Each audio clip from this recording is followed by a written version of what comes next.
नमः शिवाय। कैसे हो आप सभी? जय भोलेनाथ की। और आज मैं आप लोगों के साथ शेयर करने वाली हूँ तीज की पूरी वीडियो।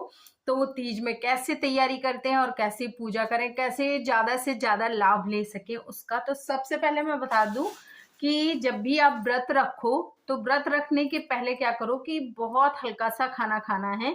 मतलब जिसमें कि लहसुन प्याज मिर्ची बहुत तेज ना हो, नमक बहुत तेज ना हो, जिससे कि बार बार प्यास लगे। तो हम लोग क्या करते हैं कि 12 से पहले पानी वानी जो पीना होता है पी लेते हैं। उसके बाद 12 बजे के बाद से फिर हमारा व्रत स्टार्ट हो जाता है। और वो हम दूसरे दिन, मतलब जैसा पूरा दिन व्रत रखते हैं, पूरा रात और दिन, फिर उसके बाद दूसरे दिन 6 बजे के आसपास फिर हम लोग खाते पीते हैं।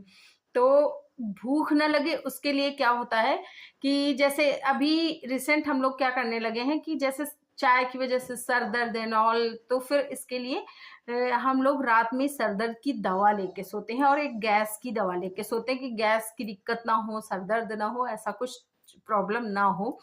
तो उसके लिए और फिर खाने में बहुत हल्का सा लहसुन प्याज नहीं डालते हैं, जिससे कि मिर्च भी बहुत ही कम डालते हैं, जिससे कि प्यास ना लगे और पेट ना जले, ऐसा कुछ कोई दिक्कत ना हो। तो उसके लिए और सब फिर दिखाती हूँ आपको कैसे पूरी तैयारी की है मैंने पूजा की। तो देखो, चढ़ाने के लिए सबसे पहले पहनने के लिए मैंने ये वाली साड़ी चूज कर ली और अभी इसका मैं फाल लगा रही हूँ, तो अभी लगाऊंगी। और फिर ये सीसा हो गया और कंघा, पाउडर, मेहंदी, ये क्या है, काजल है। और उसके बाद फिर नेल पेंट एंड सिंदूर, साबुन और बिंदी, लिपस्टिक, रबड़ बालों में लगाने के लिए। और फिर ये तेल हो गया और माला पहनने के लिए। और माला से याद आया, मेरा मंगलसूत्र अभी टूट गया था, तो जिसको मैं दूसरा निकाल के पहनने वाली हूँ। और ये रहे कानों के झाले बाले और चूड़ियाँ, 14 चढ़ाते हैं हम लोग।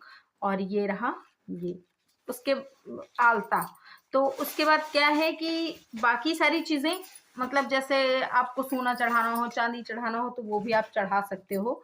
दान देना चाहो तो दान दे सकते हो। और उसके बाद अगर आप प्रसाद रूप में रखना चाहो तो फिर उसको अपने पास रख सकते हो, पहन भी सकते हो।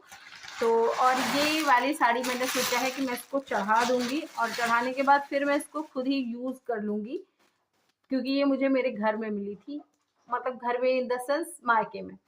तो ये कुछ ऐसी है, सुंदर सी साड़ी है। तो इसको मैं चढ़ा के फिर से यूज करने वाली हूँ, क्योंकि देखो इसमें जरूरी नहीं होता कि आप दान ही कर दो। कुछ कुछ चीजें होती हैं कि दान की जाती हैं, जैसे चढ़ा ये वाला सारा मेकअप का सामान हम लोग दान करते हैं। और कभी कभी होता है कि मैं बिछिया और पायल, ये सारी चीजें भी दान कर देती हूँ, लेकिन इस बार मैं दान नहीं करूंगी। इस बार मैं खुद ही चढ़ाऊंगी और खुद ही पहन लूंगी प्रसाद रूप में, क्योंकि भाई बहुत महंगाई हो गई है very, to be very honest. तो इसलिए। और हाँ, ये नोज रिंग रह गया था। तो फिर उसके बाद पूरी पूजा कैसे होती है वो भी मैं आपको आगे के वीडियो में शेयर करने वाली हूँ, क्योंकि मैंने लास्ट टाइम वाला वीडियो रखा है सेव करके। तो आपको इससे बहुत ज़्यादा हेल्प मिल जाएगी। अगर वीडियो अच्छा लग जाए तो लाइक शेयर कर देना। अगर चैनल पे फर्स्ट टाइम हो तो प्लीज़ सब्सक्राइब करना। तो सबसे पहले जो काम शुरू हुआ वो हुआ भगवान जी को बनाने का। और इसमें हम लोग ना ऐसे पूरा शिव परिवार बनाते हैं, जिसमें कि नंदी महाराज और कार्तिकेय जी, माँ पार्वती और साथ ही साथ गणेश जी को बनाते हैं। तो सारी चीज़ें हम लोगों ने बनाई, उनको तैयार किया और फिर उनका मंडप तैयार किया। और थोड़ा बहुत सा ना मेहंदी भी मैंने लगाया, क्योंकि कहते हैं मेहंदी लगाना बहुत ज़्यादा अच्छा माना जाता है। तो जिसके चलते मेहंदी लगाया। और मंडप तैयार करने के टाइम पे क्या हुआ कि इसमें ना बहुत चीज़ें सोचनी पड़ जाती कि क्या करें क्या ना करें। तो मैंने थोड़ा सा इसको नेचुरल लुक देने के लिए इसमें कुछ दरवाजे से फूल के पत्ते ला के ऐसे कुछ ये डाढ़ें मैंने लगा दी, तो जो देखने में बहुत ज़्यादा अच्छा लग रहा था। और रेडी होके ना ये कुछ ऐसा बन गया था। फिर उसके बाद मैंने ये सारी चीज़ें पूजा की बनाई, जो कि हमारे यहाँ पे बनती हैं। इनको गहने बोलते हैं, जो गेहूं के आटे से और बेसन के आटे से बनाए जाते हैं। तो इनको चढ़ाते हैं, पार्वती माता को अर्पित करते हैं, मतलब गहनों के रूप में। इमेजिन करते हैं कि ये गहने हैं और हमने ये माता रानी को अर्पित कर दिए, क्योंकि पहले के टाइम पे ना गहने, उतना ज़्यादा गहने, कपड़े, ये सारी चीज़ें नहीं मिलती थी, तो बस ऐसे ही कुछ थोड़ा थोड़ा करके ना ऐसे चीज़ें, दूसरी चीज़ें चढ़ा के, मतलब जैसे गहनों को जो उसके होते हैं, क्या बोलते हैं, बेसन के, उनको सोने के गहने मान लेते हैं, और जो ये आटे से बने होते हैं इनको मानते हैं चांदी के गहने। तो ऐसे इमेजिन करके ना पहले के टाइम पे बना लिए जाते थे। और फिर उसके बाद मैंने बना लिए हैं, पुआ बनाए जाते हैं, और ये सारी चीज़ें बनाई जाती हैं घी में, देसी घी में, क्योंकि इनको बनाने, मतलब इनको रिफाइंड में या फिर तेल में नहीं बनाते हैं। तो ये सारी चीज़ें मैंने फटाफट से बना ली। और उसके बाद क्या होता है कि जैसे ही मैं सारी पूजा की तैयारी कर होती हूँ ना, मुझे पता चलता है कि मुझे पूजा ही नहीं करना आगे। इस टाइम पे मुझे भाई साहब जो रोना आया था ना, जो रोना आया था कि मैं क्या कहूँ। मतलब मैं 2 बार की पूजा कर चुकी थी लास्ट ईयर, और फिर उसके बाद अभी सडन मुझे पता चलता है कि लो, मैंने सारी तैयारी कर ली और अब मुझे पूजा नहीं करनी है। तो फिर खैर मम्मी ने शांत करवाया, और फिर उसके बाद मैंने सारी चीज़ें करी और सोचा कि चलो अच्छा, छोड़ो इन सब चीज़ों को, और हंस के पूजा की शुरुआत करते हैं। फिर शुरुआत हुई पूजा की, और पूजा ना ऐसे कुछ होती है हमारे यहाँ। सबसे पहले सारे भोलेनाथ की पूजा की जाती है, और फिर मैं एक एक चीज़ मम्मी को देते जा रही थी, क्योंकि मैं पूजा कर तो नहीं सकती थी, लेकिन मैं दूर से दे सकती थी। और मैंने हेयर वॉश कर लिए थे। बहुत से लोग होते हैं जो नहीं मानते हैं ये सारी चीज़ें, बट हमारे घर में मानी जाती है, और मुझे कोई दिक्कत नहीं है इन सब चीज़ों को मानने से, क्योंकि इस टाइम पे क्या होता है कि हमारा जो एनर्जी लेवल होता है वो थोड़ा सा डाउन हो जाता है, क्योंकि भगवान का एनर्जी लेवल बहुत हाई होता है, इसलिए वो एनर्जी हम लोग नहीं ले सकते हैं, तो इसके लिए पूजा नहीं करनी चाहिए।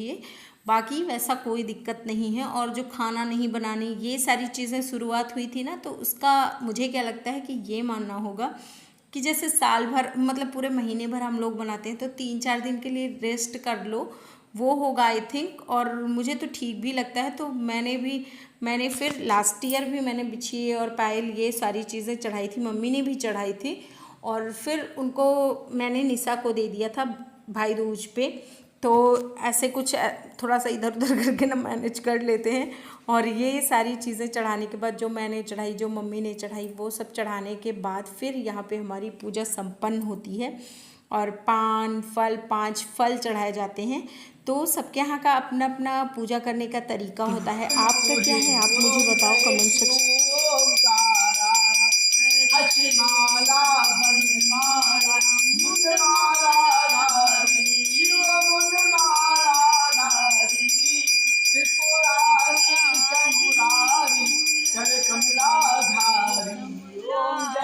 और हमारे घर में जो फल चढ़ाए जाते हैं ना, वो 5 तरीके के होते हैं। तो 5 फल शाम को, और 5 या 7 ऐसे कुछ करके, तो वो शाम को चढ़ाए जाते हैं, और वही मतलब उतने ही फल फिर सुबह भी चढ़ाए जाते हैं। तो यहाँ पर सुबह की पूजा स्टार्ट होती है, और जो सीधा रखा जाता है, सीधा मतलब कि इसमें चावल, आटा और दाल, खटाई, नमक, सारी चीज़ें होती हैं, जो कि करीब एक परिवार के खाने भर का होता है। तो और फिर इन सारी चीज़ों को दान कर देते हैं। हो चुकी, और अभी करना है विसर्जन। तो अभी सारी पूजा पाठ हो चुकी है, और अभी करना है विसर्जन। और क्या हुआ था कि मैंने रात में सारी चीज़ें बना दी, सब कुछ तैयारी कर दिया, आधा मेहंदी लगा लिया। उसके बाद फिर मुझे कुछ नहीं करना था, मतलब नहीं, पूजा पाठ नहीं करना था। मेरी कॉमन डेट आ चुकी थी, तो जिसके चलते मैंने पूजा नहीं किया। लेकिन फिर भी मैं थोड़ा सा रेडी हो गई, क्योंकि इतना तैयारी किया था, और अब अगर ना होती तो अच्छा ना लगता, इसलिए आज मैं हो गई।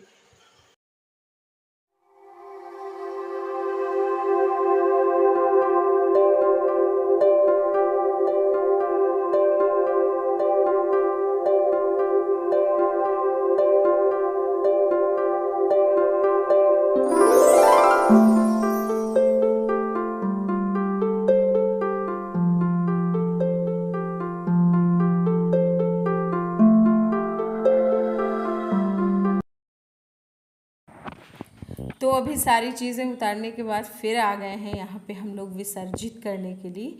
और विसर्जित करने के लिए क्या होता है कि इसमें ना कुछ कुछ चीज़ें बोलनी पड़ती हैं, जो कि अभी मैं भूल गई, मुझे याद ही नहीं आ रहा क्या बोलना पड़ता है। उसके बाद फिर ये सारा सामान जो कि मुझे दान करना है, दान में मैं किसी भी कन्या को कर सकती हूँ, वो चाहे ननंद हो या फिर कोई भी अदर कन्या। तो इन सारी चीज़ों को दान करने के बाद फिर आशीर्वाद लेना होता है, तो जिसमें कि मैं मम्मी से आशीर्वाद लूँगी और फिर उसके बाद अपने स्वामी से आशीर्वाद लूँगी, क्योंकि स्वामी भी उठ गए थे, मॉर्निंग का टाइम हो गया था। तो ये लोग वैसे भी जल्दी उठते हैं, मतलब ये लोग नहीं, मैं भी अब जल्दी उठने लगी हूँ, पहले देर से उठती थी।